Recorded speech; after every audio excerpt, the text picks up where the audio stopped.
Hey guys, it's Nicole. Welcome to my channel, or welcome back to my channel if you are new here. Don't forget to subscribe. I like to post about books and music, mostly Taylor Swift, but I recently completed my listening to all of Avril Lavigne's discography series. You guys really liked that as well, so I will continue to do a little bit more Avril Lavigne content. I will be reacting to any of her new albums, anything like that. Of course, I'm always open to requests as well. Before we get into the video, please give it a like, please drop a comment. The algorithm really hates me right now. Like, this is the worst month I've had in the entire 2.5 years I've been doing YouTube. My views and subscriber count, well, not subscriber count, but like amount of subscribers gained has never been so low. I just hit 3K, which is really nice. I appreciate you guys so much for that. But yeah, like, I posted an Avril Lavigne related video a couple weeks ago that you guys have been requesting and wanting to see, and then a bunch of you messaged me saying, where is it? So I have a feeling things just aren't being pushed out right now. I don't know what's going on, but I would appreciate any algorithmic boosts that come my way. Please share my videos, post them to, I don't know, Reddit threads that are relevant to the video, of course. Like, if there's an Avril Lavigne Reddit thread, I don't know, whatever you want to start conversations about it. I would really appreciate that. It makes me motivated to post when you guys enjoy the videos and comment on them. I was feeling really bad today. I was like, should I even film today? I'm just like disappointed. But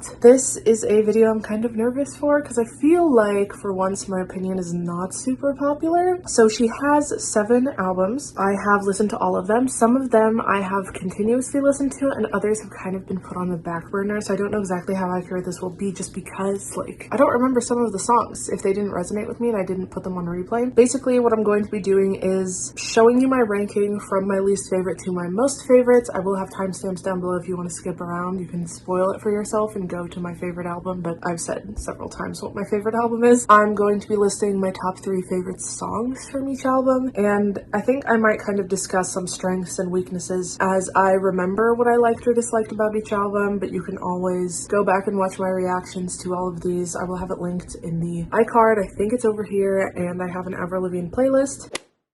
So for number 7, my least favorite Avril Lavigne album is Goodbye Lullaby. Oh, I hate talking about least favorites. So the thing about this album is that I think it's a rather strong start.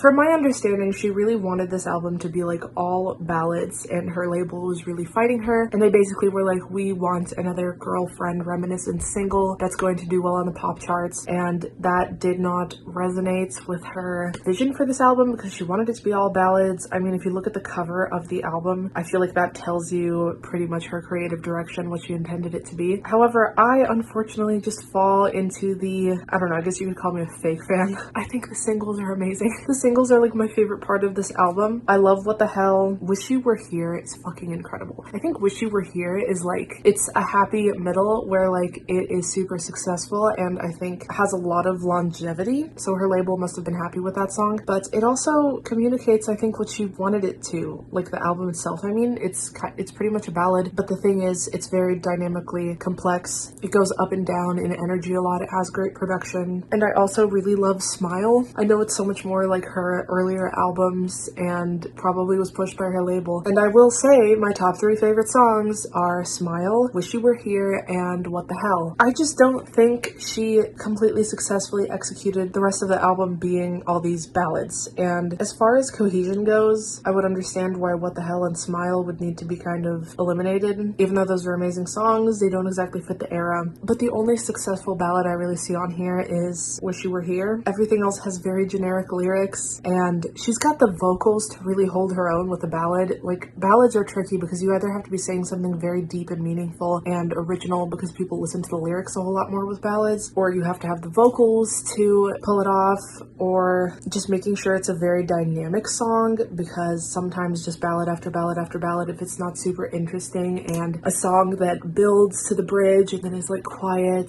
and really keeps the interest of the listener, a lot of times it just doesn't end up being super successful. And I can say Stop Standing There kind of grew on me, Push grew on me. As I said, the beginning of the album like kind of has me, even though my favorites are the singles, and those are more towards the beginning of the album. Yeah, Black Star was a decent opener, and I liked Goodbye, but I remember not liking For Real just because it felt also, it had a strange delivery. Are you for real? For real? Like, I don't know, something about that was like cringy to me. I don't really remember How I Love You goes. I don't remember Darlin'. I don't remember Everybody Hurts or Alice or Not Enough or Remember When. I remember Living for Knockin' on Heaven's Door and Bad Reputation. Those covers were pretty good. But overall, there were so many forgettable songs on this one that just, you know, they had not that great of lyric. I feel like she successfully executed a bit of a more emotional type of era with Head Above Water. There's a huge difference between having an idea and then actually executing it, because I feel like she had an interesting story to tell, because I think this was after a divorce. But I just, after listening to the songs, I feel like I didn't know her any better. I felt like I didn't know what she even wanted to tell us. Like, it felt like the songs wanted to be vulnerable, but they just weren't. And I didn't really revisit it a whole lot, other than just kind of the first few songs on it. And I enjoyed the covers, but I don't think I ever really listened to those again. Push is pretty good. I don't think I liked it that much originally, but it has grown on me. It has a nice melody. The others, my god, the lyrics. It's just rough. And it just, if you listen to it all the way through, after you listen to Stop Standing There, it just starts to kind of drag. Yeah, feel free to roast me in the comments. I mean, you can tell me why you think this may be your favorite album or whatever you like about it. I'm completely open to hearing your opinions, but this is mine. And yeah, it just sucks that her label didn't let her do what she wanted to do. Maybe she was hesitant to be super vulnerable at this time, because it feels like she kind of did better with that idea with Head Above Water, but this might have been just too much of her and her label not seeing eye to eye. We just got this. So the strengths of this album really are the singles. She kind of hit the nail on the head a little bit with like Black Star, Wish You Were Here, and Goodbye. Oh, also, I don't think it was just her label. I think she literally collaborated with her ex-husband, which is like, of course, she's not going to be 100% honest with her lyrics if she is writing these songs with the man she's trying to write them about. I feel like that was a strange choice to make, but I think it's a choice she wanted to make, unless her label pushed her into that too. I don't know. It just feels like this got really sabotaged in a couple of different ways, and she might have been just not in the right headspace to be vulnerable and tell her story how it actually should have been told.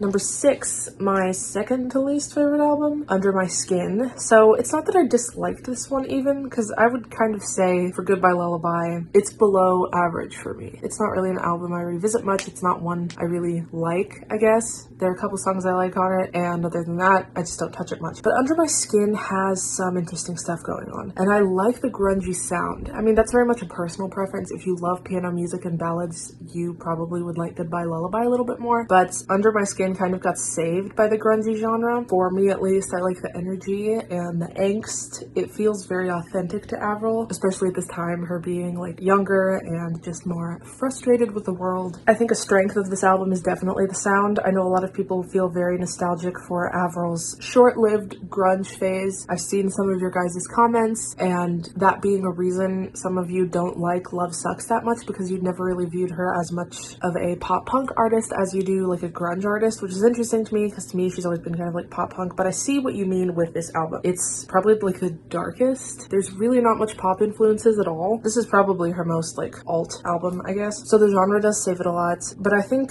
it's ironic because one of the songs is called Forgotten, and I have completely forgotten it. There are some amazing songs on here that I like more than the ones on Goodbye Lullaby. It has some standouts. My most favorite song on this album is Fall to Pieces, and then My Happy Ending, and then Don't Tell Me. And along the vein of Don't Tell Me, I also quite like He Wasn't. I feel like that's the other side of the coin, and I like how they're right next to each other on the track listing. Some of the melodies are a little bit weak, similarly to some of them on Goodbye Lullaby. Like, Together just doesn't stick with me. I don't think it's really that bad of a song, but something about it feels so repetitive. Like, all I remember in my head is her just like yelling, together, da da da da da da, together, da da da da da da, and it doesn't stick with me. It doesn't feel super interesting. I feel like she can do better. Melody-wise, that is one of her strengths as a writer, is doing some pretty good melodies. Oh, Nobody's Home is pretty good. Yeah, for this one, it's like half of it I enjoy, and half of it not so much, and I kind of forgotten some of them. I do like Slipped Away, but I think the lyrics are pretty generic. I feel like she could have pulled more interesting poetic devices into that one, especially because it is kind of a quieter song. I wouldn't call it a ballad, but it's a nice closer. Yeah, the angst is nice. I would say this is the first album on the like tier from least favorite to most favorite that I do quite like. The weaknesses of this one are just that she does get better, and you would expect her to, because this is only her second album.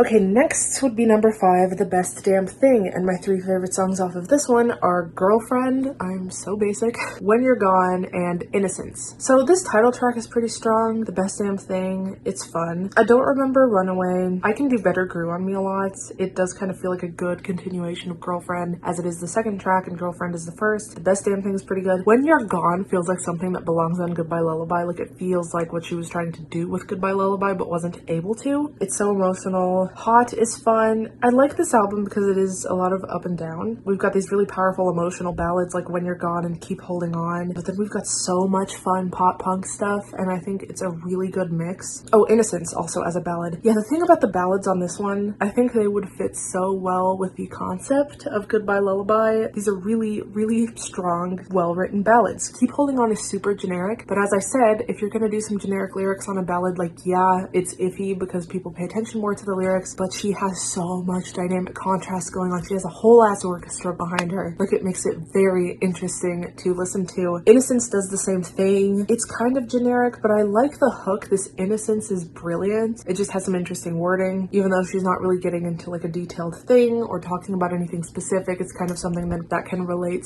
to every situation, but it's one of the stronger ones in her discography. You know, I'm not going to compare her to like some of the best lyricists out there because I just don't think that's super fair. She's more of a vocalist, and I just want to compare her to herself, if you get what I mean. Like, has she outdone herself? Which I think she has with these ballads. These are just some of the best ones. Contagious is in my head sometimes, but not a whole lot. Yeah, there's only 3 songs on this one that I can't remember how they really go, so that's pretty strong, and I haven't listened to this one that much, so. Also, Girlfriend is really genius. I just think it's so fun, and it does fit. Like, the super fun pop-friendly things don't seem so out of place on this album as they do on Goodbye Lullaby, because she was really fighting her label, as I said.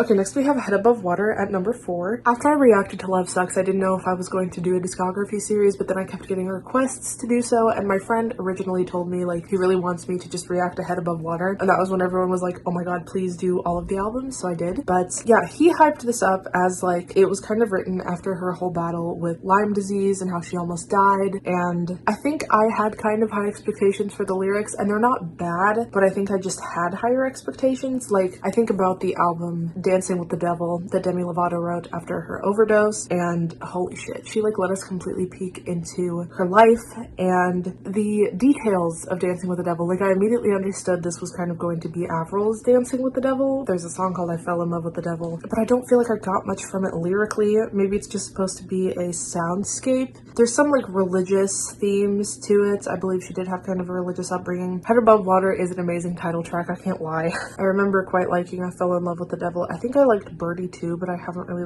re-listened to it much. Tell Me It's Over is fucking amazing. I got a little bit lost in the middle of this album just because it's like, Tell Me It's Over, okay, she's like talking about this relationship, Dumb Blonde, she's like addressing her, I guess, kind of reputation. I'm not a stupid Barbie doll, like I have more depth to me than you think. Souvenir, which is like about a summer love, it just doesn't feel quite in line with the concept. They're fucking bops nonetheless. Like, I'm about to tell you my top 3 songs, and they are Tell Me It's Over, which doesn't really fit the concept, Head Above Water, which does, and Souvenir. I love Souvenir because I think that's some of her best lyric writing. She gives us a lot of visuals and she really paints this picture for us, and it's got some like poetic devices, which I really appreciate. She has it in her. I just feel like she kind of goes with her first draft a lot of the time. Like, I think she needs like an editor, like less than a co-writer and more of an editor, because she has it in her, but it's just, she seems to want to just get the lyrics done with so she can focus on vocal complexities and harmonies, or maybe the production side of things. It Was In Me is pretty good. It's giving like she goes out and like finds herself in nature or something. Like, she's tired of chasing this preconceived ideas of success and she wants to just know that she is enough as she is. I can't remember Warrior, but the title feels like it fits. Goddess as well, but I feel like, doesn't she rhyme goddess with something weird? I can't remember how it goes, but I think Souvenir is like one of the greatest Avril songs. The thing about this one is that like the songs that I like on this album, I really, really liked. Like, they're some of my favorite Avril songs. Yeah, I'd say the weakness of this one is she didn't really, I don't think she gave us everything. I don't think she really put as much of her experience into it as she maybe wanted to, or as much of her experience as she thinks she put into it. At number 3, we have Avril Lavigne, the self-titled album. So the thing about this and Head Above Water is that the self-titled album really interchanges with Head Above Water depending on the day, like they kind of flip-flop. But I do think Avril Lavigne overall comes out on top because I more consistently like it. Like, even though my favorite songs on Head Above Water, I like those more than my favorite songs on the self-titled album, I do enjoy more of the songs on the self-titled album, if that makes sense. I hope that makes sense. So like the few songs I like on Head Above Water I really like, but I just like more of Avril Lavigne. I think that makes sense. Like, Avril Lavigne is such a consistently good album. I love Rock and Roll. I love Here's to Never Growing Up, 17, Bitch in Summer. I can't remember how Let Me Go sounds. Give You What You Like, Bad Girl. Hello Kitty's kind of grown on me. It's like an acquired taste, but I also feel like it wasn't for me. Like, I feel like that was more for her Japanese audience, so I can appreciate what it is. It's interesting. Sippin' on Sunshine is fun. Hello Heartache has a really good melody, and I like the alliteration of the title, Hello Heartache, and she has a whole clump of alliteration titles towards the end. Sippin' on Sunshine, Hello Heartache, Falling Fast, and then Hush Hush. Like, what? Did she do that on purpose? I need to know. I do kind of like Falling Fast as well. I don't remember Hush Hush. Yeah, out of all of these songs, I only don't remember Let Me Go, You Ain't Seen Nothing Yet, and Hush Hush. All the others I have listened to several times, even after I posted my video, and I really enjoy them, even if I don't enjoy them as much as Souvenir, Tell Me It's Over, and Head Above Water. I think those are like amazing songs. Overall, this one is just like more liked by me. Like, if I'm gonna listen to an album all the way through and it's either Head Above Water or Avril Lavigne self-titled, I would pick Avril Lavigne self-titled because the entire experience is just going to be more enjoyable for me. But if I did something like tier ranking her entire discography, the songs I love on Head Above Water are probably not going to be anywhere close to the songs I love on Avril Lavigne. Like, they're going to be in a different tier, even though there will be less of them up high, I guess. So my top 3 favorite songs off the Avril Lavigne self-titled album are Bitch in Summer, 17, and Rock and Roll. What I love about self-titled is that it feels like a soundtrack to some kind of summer romance book or series. I feel like if The Summer I Turned Pretty was punky, I don't know. I want Avril Lavigne songs in the TV show that book is adapted into. I feel like that'd be really cool. They put Olivia Rodrigo in it, and Olivia Rodrigo is like such a like reminiscent artist of Avril. She covered Complicated, I think, on her tour. There's a lot of similarities. We need Avril in that show. Okay, now my second to most favorite Avril Lavigne album is Let Go, which is the debut album. And I find this so fascinating to me because this is her first album, her debut album. And for it to rank so high for me is pretty rare. Like, I think about my Taylor album ranking and debut album is the lowest for me. It's still a good album, but the way she just went on after that is like incredible. And that's not to say that Avril hasn't improved, because obviously she has. I think her second album she ever created isn't as good as the first one, but we also see that sometimes with artists when they first get signed and they're able to do their first album, they have so much from their catalog because they've potentially been writing for like years in the hopes of getting a record deal, and then they use up their best songs from that pool and put them on the first album, and then a year or 2 years later they have to put out another album and they don't have as many songs from like a huge span of years as they did for the first one, so they're kind of pulling like the second choices from that pool. They're trying to write some new stuff. They might be on a time limit. That might be what happened with Avril, but I'm going to talk a little bit about like how I view Taylor's debut album and how I view Avril's. I've talked about this before in my Let Go reaction, but the thing is, like, I love Taylor so much, but she did not really cement her status as like legendary and iconic until a little later. Like, Fearless was a lot better than debut, I believe. Like, that was when she finally did her tour, and I think those songs hold up a little more, like Fearless and 15 and The Best Day. Like, she had those huge standouts. There's nothing on Taylor's debut album that is as iconic as like Skater Boy. Like, to come out here with your debut album and there's just Skater Boy on it, and like you've just been like with that in your back pocket, like, what? We need to hear more from this artist. Like, I feel like if I would have been an Avril fan right from the beginning, I was way too young. I think I was like 3 when this album came out. I feel like anybody listening to this and hearing Complicated and Skater Boy would have been like, oh my god, like, this girl is going to be so big. But I don't know if Taylor necessarily had something like that. I mean, Tim McGraw like really topped the charts with country music. I don't know if it was really on pop radio though. I feel like she was kind of more into her like niche, her genre. But Avril, oh my god, Complicated and Skater Boy were like definitely kind of grungy, but translated over really well into pop radio. Oh my god, I'm With You was on Let Go. I mean, these are like insane songs that are still so popular. It feels like people like Taylor's debut album just because nostalgia. Like, it showed some potential, but it like isn't iconic status. It cannot hold a candle to 1989 or even Red or even like Speak Now. I know people say this is like a rock album, but this is so 2000s pop to me. Anything But Ordinary has such a 90s 2000s melody. This is like nearly a completely skipless album. I think these lyrics are the strongest of her entire career. I feel like after I listened to this album, I really understood who Avril is, especially at this moment in time. It felt very authentic to her age. I love that Skater Boy is an observation of the different kind of cliques she saw at school. I love how we just get this glimpse of her as like this girl who sits in her room daydreaming and like brushing her hair. It feels so appropriate and honest, and I don't think we ever really got lyrics that were that authentic again. Honestly, even though we've gotten like one better album that we're about to get into, even that one doesn't lyrically hold up to this one. It's more like the sound that I enjoy. But yeah, it's really interesting. I wish she still like wrote songs like this, or maybe it was her co-writers that were pulling really interesting things out of her. This just really goes to show that even though most artists do become better than their first album, Avril has kind of been up and down. I feel like saying this is one of her best albums sounds like, oh, she can't top that and I miss the old Avril, which I think is so pretentious when people say that about artists. And I feel like it's rooted more in nostalgia than actual quality, because I'm definitely one of those people who says like, oh my god, I miss the old Paramore, but for me it's because of the sound. Like, I've re-listened to their old albums and those lyrics were kind of rough. I'm not gonna lie, her being 17 and writing some stuff that was just like really nothing special, but the sound was so good. And now I listen to new Paramore stuff, and sure, I'm not as into the genre, but the lyrics are a lot more interesting, and the songs themselves are just more structurally sound, I guess, like a house. No, genuinely, the craft has improved a lot, and I can see that. So I think when people say someone's old music was better, they're speaking from nostalgia. But yeah, Avril has been kind of up and down. She's had some hit or misses, and I think she always has it in her to do better, because she has had like a not so good album and then she follows it up with something that is really good quality. But yeah, this is a crazy impressive album and makes me think she was like a child prodigy, because some of these songs are nuts. And I think I said it in my reaction to this album that some of the melodies remind me of Taylor's debut album. They were only 4 years apart when they were released, but I think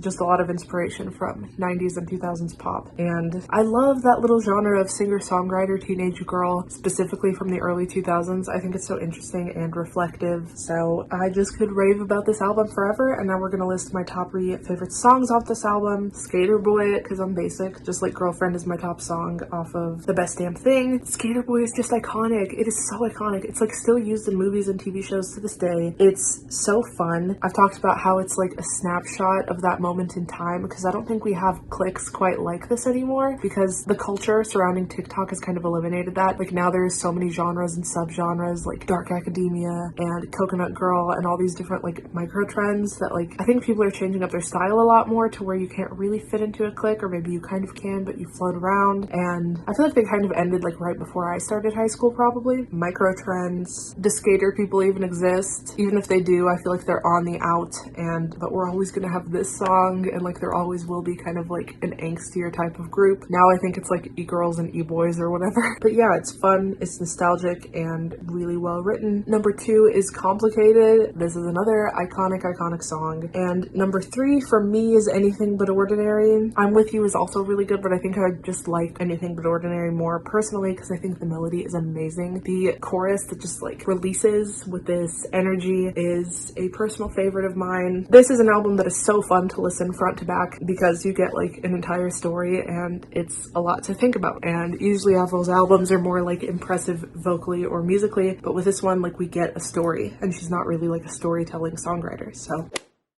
And then number 1, my most favorite Avril Lavigne album is Love Sucks. I love this album so much. I'm so happy we got a deluxe edition. I'm so excited to be reacting to the unreleased songs off this album in a future video that will be coming up soon. This album is perfect. Earlier in this video, with all of my lesser liked Avril albums, I was listing the songs that I remembered and enjoyed versus like all the songs that I had kind of forgotten. And the thing about this album is I remember every single song, because I have listened to all of them. There are are no skips. However, I do have like a couple of least favorites. I think Dare to Love Me is very generic. It's not the most interesting. I think like it's kind of this ballad attempt, and it kind of goes into the direction of like half of Avril's ballads where it's just like not that interesting of a story to be telling. And the other half of Avril's ballads that I do enjoy tend to be very dynamically complex, really musically interesting type of sounds. And this one just doesn't hit either of those, either lyrics or interesting musically and melodically. So not my favorites. Break of a Heartache is okay. Avalanche is such a nice sound, and it's fun and it's catchy. And I like kind of like the extended metaphor of this avalanche, but I feel like she could have done more with it. Like I like the whole, I've been slipping and sliding, my world's getting colder, I'm tired of looking over my shoulder. I think that's interesting because it paints a cool picture, but the whole, I say that I'm okay, but I don't feel okay on the inside. I say that I'm just fine, but I don't feel just fine right now. No, no, no, or whatever it is. It's like, you couldn't have put anything else in there. I hate lyrics that are like, I say I'm okay, I say I'm fine, but I'm not. It's just after a while, I get so tired of hearing the same thing over and over again, but I think it still beats Dare to Love Me. I do enjoy listening to Avalanche, but I probably will skip Dare to Love Me. Other than that, I had a really hard time picking my top 3 favorite songs because holy shit, all of these are so good, and it's the genre that makes them. But I think the lyrics, like she doesn't try to get super metaphorical and poetic because I don't think it fits this genre that much, but she has a lot of fun one-liners and like biting sort of things. Like I think Mercury in Retrograde is really interesting, and she adds so many cool personal touches to it. Like I don't know what to do, so I'll blame it on the moon. That's cute. How it's all not in her head because she read it on the internet, and like you get just like a visual and kind of her thought process behind everything and how she's feeling and how she's taking astrology into account, and it's like there's like some substance there, you know? I'm a Mess is really fun. The chorus is so generic, but it's the melody for me. It's the melody, okay? And I think the verse is really not that bad, especially Avril's verse in the beginning, like all the shops in London are closed. She's giving us visuals, and the rest of the songs are honestly just super fun, melodically really interesting, and very nostalgic for a lot of people. Overall, for me, the strengths are the melodies and the music. It's so pop punk reminiscent. Some of them are like borderline samples of things from our youth. Originally, my #1 favorite song was All I Wanted, but I have played that one so many times at this point that now I'm starting to realize that I was kind of sleeping on Kiss Me Like the World Is Ending. That one is so good, and I think that's my favorite one now. I also tend to go through phases with this album because nearly every single song has the potential to be my favorite song, if I'm being honest. And my 3rd favorite song is I'm a Mess, because I couldn't decide on anything on the standard edition because I love them all so much and they're all kind of on the same just like god tier. But I'm a Mess is really good, and I think it's the best bonus track, and also I haven't had the chance to overplay it yet. So for now, it is more interesting to me than the stuff on the standard edition, just because it's new, but it's probably going to end up like fighting with the others for a top spot. This album is just really hard to like rank. It's just, most of it is so good, and then we have like Dare to Love Me under that. It's very consistently good. It's, I believe, her best album, but I also don't think that's a super popular opinion. I feel like a lot of people like Under My Skin or Let Go. I think people like her first 2 albums the most. But yeah, that was my entire breakdown of all of this. I'm sorry that this is not scripted and something that is super like analyzed and detailed, and a couple of these albums I just really didn't want to re-listen to the whole thing again because I just know they're gonna rank lower. Like I really didn't want to listen to Goodbye Lullaby all over again all the way through. I would love to hear your ranking of Avril's albums down in the comments. Please let me know, just 7 through 1. What is your least favorite? What is your most favorite? If you want to give me your thoughts or your top 3 songs, I would also appreciate that. Just any kind of analyses you have over why you like or dislike these albums. Please leave me any requests. I'm trying to beat this algorithm. If you enjoyed this video, give it a thumbs up. If you want to follow me on my Instagram, it is right here. And if you want to follow me on my TikTok, that is right here. I will see you all next week for a Taylor Swift Midnight's analysis video, and I hope you have an amazing day. Bye guys.